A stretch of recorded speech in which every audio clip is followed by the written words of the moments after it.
तो पिछले वीडियो में हमने इस वाले ड्राइंग की आउटलाइन की थी, तो आज इसमें कलरिंग करते हैं। तो हेलो दोस्तों, welcome back to another video. तो आज लॉर्ड कृष्णा जी की जन्माष्टमी स्पेशल ड्राइंग कर रहे हैं। जो इसमें कान्हा जी के फेस को कलर करेंगे।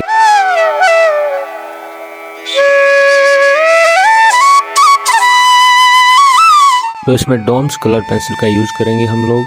ये कुछ पेंसिल है जिनका मैं यूज करूंगा। इसके अलावा भी कुछ पेंसिल होगी जो आगे मैं आपको बता दूंगा। नेक्स्ट वीडियो में हम इसकी फुल बॉडी को कलर करेंगे। तो आगे आप लोग देखिए मैं कैसे कर रहा हूँ और वैसे वैसे करते जाइए। एंड तक बने रहिएगा और वीडियो पसंद आए तो लाइक, कमेंट और शेयर जरूर कीजिए। और नेक्स्ट वीडियो देखने के लिए चैनल को सब्सक्राइब कीजिए।